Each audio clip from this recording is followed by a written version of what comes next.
Olá meus amigos, estamos começando mais um Bom Dia Mercado, mais um planejamento de trabalho para falar dessa terça-feira. O principal destaque no cenário europeu é o jogo do Real Madrid com o Alavés, com uma possível novidade. Depois de marcar gols entrando no segundo tempo, tendo poucos minutos, é bem provável que o Endrick possa ser titular contra o Alavés. E obviamente isso chama bastante a nossa atenção, né? Como torcedor da seleção brasileira, né? O Endrick parece ser um dos futuros da seleção. É bem interessante ver o Endrick podendo estrear como titular no time do Real Madrid. Esse talvez seja o maior destaque no cenário europeu. Temos algumas Copas acontecendo, né? Copa Itália, Copa da Liga Inglesa na Inglaterra, e aí você tem outras Copas em cenários menos famosos, né? A Copa da Arábia Saudita, a Copa da Holanda, mas o meu foco nesse dia de hoje vai se acompanhar na tarde dessa terça o Real Madrid, enfrentando o Alavés, e também nos jogos da noite da Sul-Americana, Corinthians enfrentando o Fortaleza depois de um excelente resultado fora de casa, né? Ninguém esperava uma vitória tão aguda assim do Corinthians frente a um Fortaleza que é o melhor mandante do Campeonato Brasileiro e deu uma goleada no Bahia, né? No último jogo para provar isso, né? Podendo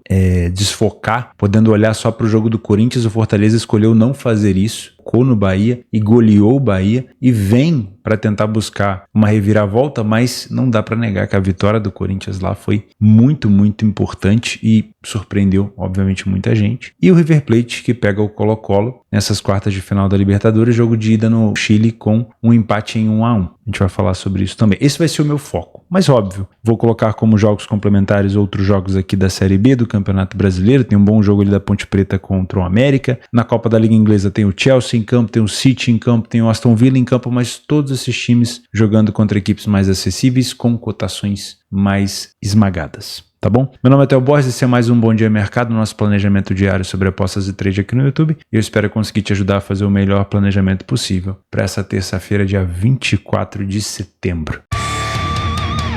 Vamos começar com Real Madrid e Alavés às 16 horas. Eu sei que tem jogos antes e obviamente tem alguns jogos durante, mas a gente vai comentar nos jogos complementares. Meu foco às 16 horas e na parte da tarde vai ser o jogo do Real Madrid com o Alavés, com a possibilidade, como eu falei, da estreia do Endrick como titular. E é muito provável que aconteça, tá? Muito provável que o Ancelotti dê essa moral pro Endrick. Aqui no SofaScore já tem até uma prévia, já saiu algumas notícias de que o Endrick vai atuar ali no lugar do Rodrigo, tá? É uma possível troca ao longo das competições, afinal de contas, a Champions agora ganhou algumas partidas a mais, tem muitas competições para serem disputadas e o técnico do Real Madrid vai rodar alguns jogadores e o Endrick tem sido muito importante, né, nessa entrada dele com uma estrela muito grande de bater na bola e geralmente dar resultado, ok? Então essa é a principal novidade. Uma coisa que me chamou a atenção também foi a forma com que o Real Madrid atuou contra o Espanhol. O Real Madrid teve um desempenho no primeiro tempo muito mais agressivo do que ele vinha apresentando. Por exemplo, contra o Stuttgart, o Real Madrid não teve um empenho tão forte assim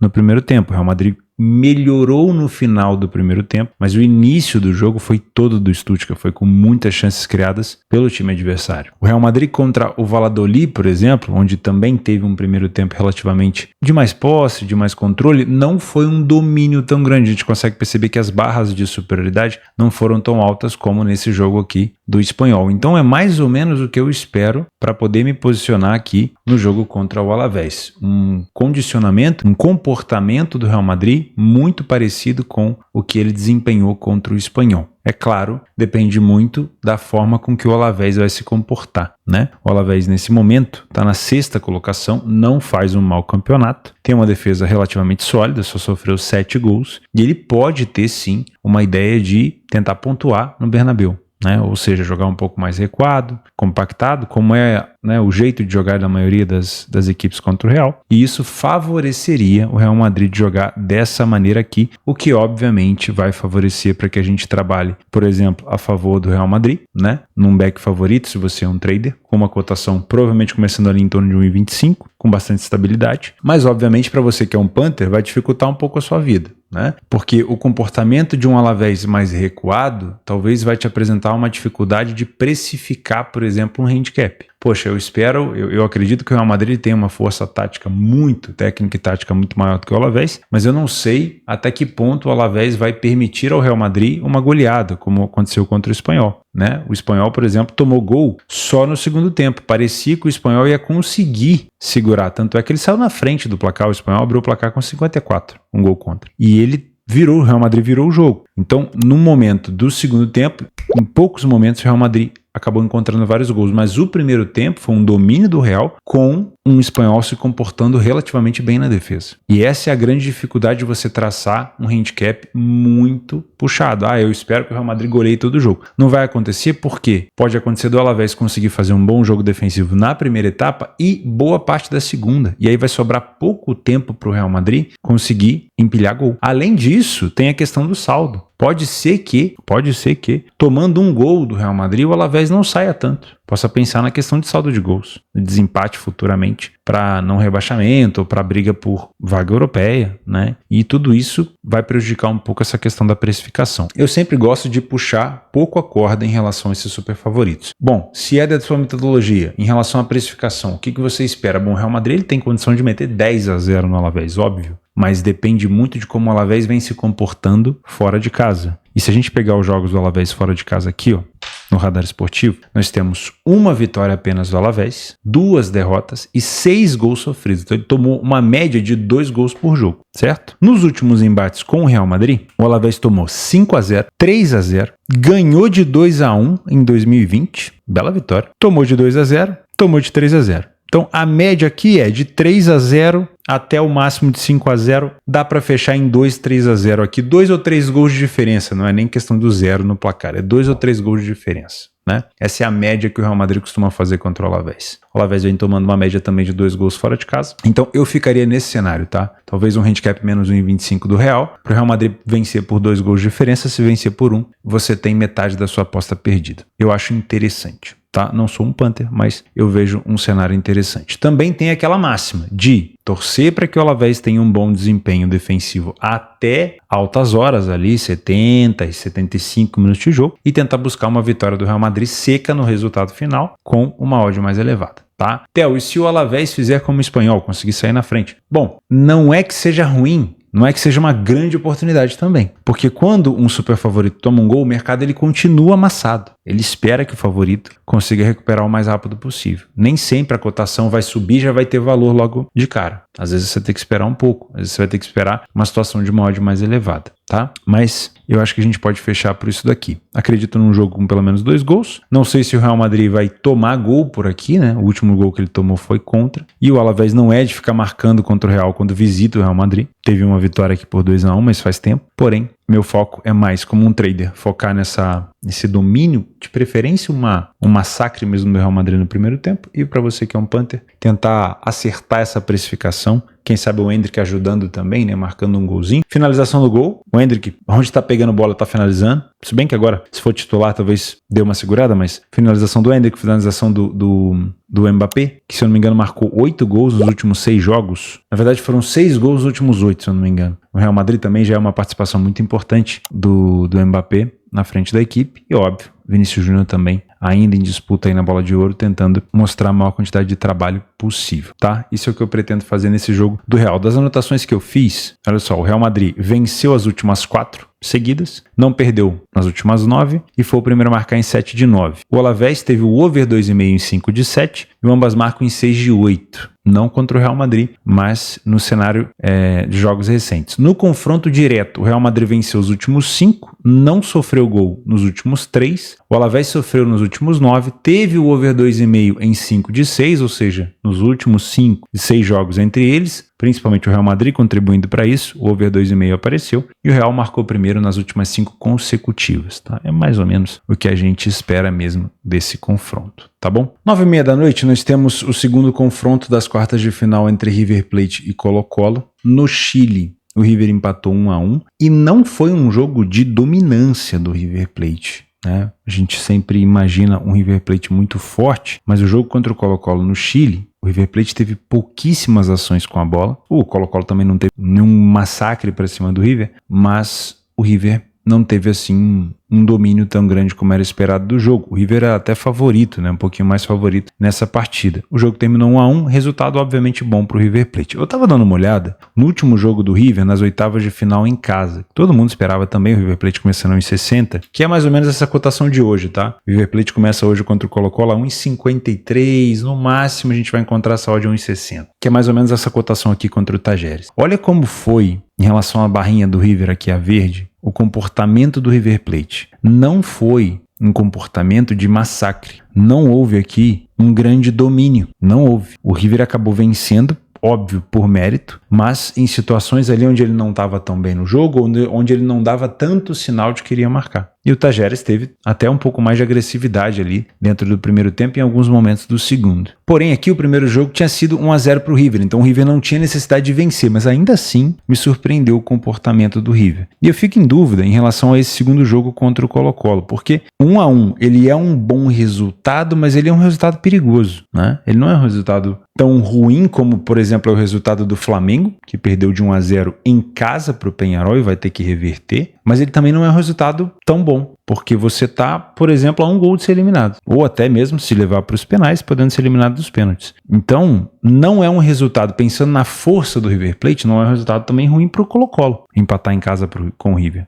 Até porque o River saiu na frente do placar e depois o Colo-Colo buscou o empate. Então, na minha opinião, não é um jogo confortável para o River Plate. Tendo isso em mente, a gente precisa entender o comportamento do Colo-Colo. É difícil você imaginar esse comportamento, porque se a gente pegar os últimos jogos do Colo-Colo, a gente sempre vai ver jogos aqui mais voltados para o campeonato chileno, né? Mas vamos pegar, por exemplo, Colo-Colo e Barranquilla. Olha só como o Colo-Colo se comportou. Ele se comportou no jogo da volta, provavelmente ele tinha vencido o jogo de ida por 1-0 também. No jogo da volta ele não precisava vencer, mas ele jogou de uma maneira reativa. Ele saiu na frente do placar, tomou um empate, conseguiu marcar no final, mas sempre jogando de uma maneira mais reativa, porque não precisava vencer. Então, de novo, pode ser um jogo um pouco diferente, um comportamento um pouco diferente contra o River, porque nesse jogo ele não tem a vantagem. Então, não sei se a gente vai ver um Colo-Colo dessa maneira aqui contra o River Plate. E por que eu estou fazendo essas indagações? Porque o mercado está esperando isso. O mercado colocando a cotação do River Plate a 1,53 é o mercado esperando um River Plate muito mais dominante. E um River Plate dominante significa que o Colo-Colo talvez possa estar se fazendo de morto. Possa estar, né, jogando de uma maneira um pouco mais inteligente. E isso pode ser perigoso. O problema é, a solução, né? Depende muito do cenário. Mas se a cotação está esmagada e o River Plate consegue entregar em campo uma superioridade, ótimo, perfeito. O mercado ali acertou, mesmo que o Colo-Colo venha a ser perigoso nos contra-ataques. Agora, se o Colo-Colo, que não tenha vantagem como tinha contra o Júnior Barranquilla, enfrenta o River Plate, que também não tenha vantagem como tinha contra o Tajeres, de uma maneira um pouco mais agressiva, tentando não ficar só tão recuado, como fez, por exemplo, o Tajeres contra o River, na casa do River no Monumental. Nesse caso, a cotação do River ela vai corrigir. Então, para mim, o River Plate aqui, ele passa a ser um favorito que pode se complicar. Não quer dizer que o River Plate não vá vencer o Colo-Colo, é favorito para se classificar, mas a gente pode ter aqui um Colo-Colo jogando de duas maneiras, mais agressiva, fazendo a cotação dele corrigir e subir, e talvez fingindo de dorminhoco ali, de morto, para poder contra-atacar. Então, para você, toma um pouco de cuidado. Não está aparecendo a cotação aqui, mas a cotação é essa, ó,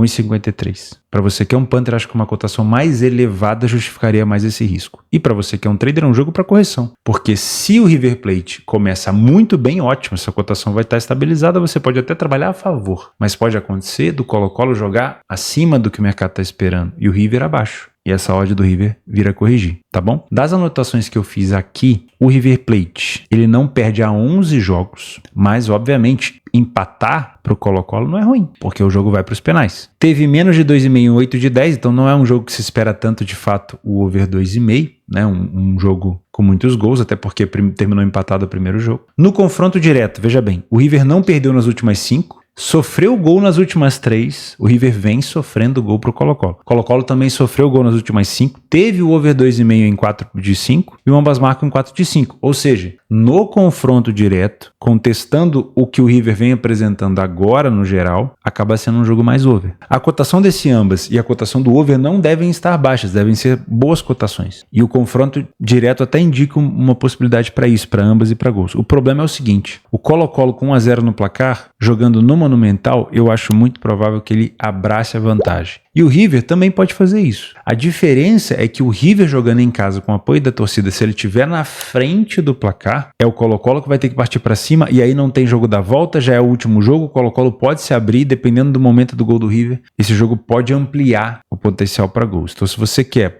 tô querendo trabalhar muito gol nesse jogo, no cenário do River Plate na frente me agrada mais. Tá? O Colo-Colo na frente eu já acho um pouco mais perigoso. Agora vamos falar no mesmo horário, e aqui eu já anotei esse perigo, né? Já coloquei aqui esses jogos em horários com o vermelho, que é o alerta que eu costumo fazer para mim mesmo e que eu deixo para você também, que é a questão da atenção. Se eu pretendo trabalhar correção de preço no jogo da Libertadores do River, eu tenho que tomar muito cuidado porque a mesma atenção que eu dou para uma entrada, eu tenho que dar para outra. Então se eu estiver fazendo duas entradas ao mesmo tempo, no Corinthians e Fortaleza e no River Plate e Colo-Colo, principalmente no mercado de resultados, eu estou enrolado. Como é que eu vou acompanhar a mudança de leitura nos dois jogos? Então, dependendo do seu método, toma um pouco de cuidado em relação a isso, tá? Como eu falei, o resultado do Corinthians lá em Fortaleza foi, assim, pro Corinthians foi bom demais, mas foi surpreendente, porque o Corinthians, que tinha vencido apenas uma como visitante no Brasileiro, vai enfrentar o Fortaleza, que é o melhor do Brasileirão, e dá um 2-0 no placar. Ninguém esperava, mas isso obviamente chancela o Corinthians a ser o favorito. Por que a odd do Corinthians é mais baixa que a do Fortaleza? Você deve me perguntar, já que o Corinthians não precisa vencer. O problema aqui é que o Fortaleza ele vai, desde o início, desde o apito do árbitro, ele tem que se expor de uma maneira bem mais agressiva, mais aguda do que ele está acostumado. E obviamente quando você tem uma exposição acima da média, você também anda por uma linha tênue entre o acerto e o erro. Você se expor demais, você pode cometer um erro na saída de bola. Você pode, obviamente, na hora da construção da jogada, entregar a bola para o seu adversário no contra-ataque, né? Você pode acabar subindo demais e deixando espaço para contra-atacar. Tudo isso, o Fortaleza vai ter que passar, porque não é uma desvantagem de um gol apenas, é 2. E por conta dessa desvantagem de 2 gols, o Fortaleza ele não pode, por exemplo, tentar buscar, é uma bola parada só, é uma finalização de fora da área só. Não, é um penal só. Não, são 2. Então o Fortaleza vai ter que partir para cima desde o início. E, obviamente, ter um bom jogo contra o Corinthians na Arena não é fácil. O retrospecto do Corinthians, e aqui levando em consideração o Campeonato Brasileiro, é muito bom. O Corinthians ele não sofre muitos gols, a média de menos do que um gol por jogo. O Corinthians ele não perde praticamente dentro da Arena. É muito difícil acontecer isso. Se eu não me engano, a última derrota do Corinthians na Arena foi pro Botafogo. Faz tempo, hein? Faz tempo. Já o Fortaleza, se a gente considerar o Campeonato Brasileiro, vem sim de uma goleada para cima do Bahia, mas também vem de uma derrota fora de casa, 2 derrotas fora de casa para Internacional e Botafogo e um empate contra o Atlético Paranaense. Sofrendo gol na maioria desses jogos, inclusive sofreu para o Bahia. E aqui é o calcanhar de Aquiles, porque o Fortaleza tem que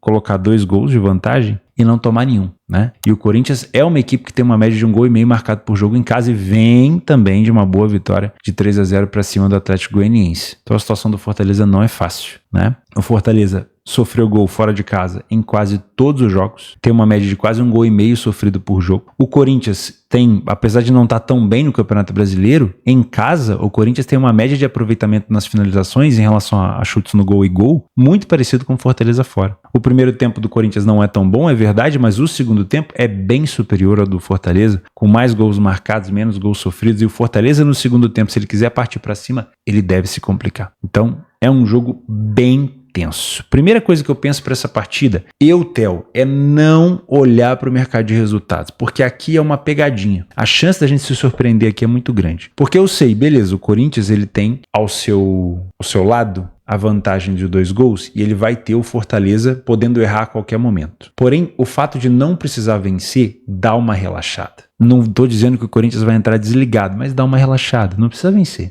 Então apostar a favor do Corinthians é sempre mais tenso. Só que é aquela coisa, não apostar a favor do Corinthians não quer dizer que você vai apostar a favor do Fortaleza. Às vezes quer dizer que você não vai fazer nada. Porque estar a favor do Fortaleza também é estar a favor de uma equipe que vai enfrentar uma boa defesa em casa, precisa marcar 2 gols, mas não pode errar. Então é muito tenso. Porque é o seguinte, o Fortaleza ele vai entrar motivado. Ao primeiro gol do Corinthians, vai tudo pro caralho, né? Então a situação da motivação ela depende muito ali do contexto. E até você entrar no jogo de novo, já fica mais difícil. Então, eu não entraria no mercado de resultados. O que eu gosto? Primeiro, mercado de gols. O over 1,5 a 1,36 é uma merda. Mas se tiver com uma cotação acima de 2 durante o jogo, gosto. Então vou botar aqui uma possibilidade de trabalhar 2 gols. O 2,5 não é ruim. O que potencializa o 2,5? O Corinthians na frente. Claro, o Fortaleza entra motivado e ligado. Se ele fizer o primeiro gol, ele vai estar a 1 gol apenas de empatar o confronto. Então, nesse momento, se ele abrir o placar cedo, ele vai poder se ajustar, não vai precisar se expor tanto de novo e vai lembrar que só falta 1 gol. E ele pode conseguir esse gol com uma finalização de fora, com uma bola aérea. Agora, Corinthians começou na frente, aí o Fortaleza, que veio todo motivado, vai pros caralho, entendeu? Aí a situação é diferente. Então, o potencial para gols nesse jogo é o Corinthians sair na frente. Não duvido de um ambas marcam também, que tá pagando até bem, né? Porque ao vir para cima, o Fortaleza vai dar espaço, né? E obviamente, se o Corinthians sair na frente, o Fortaleza vai dar mais espaço ainda, e os contra-ataques do Corinthians podem aparecer. Então, eu gosto de trabalhar dessa maneira.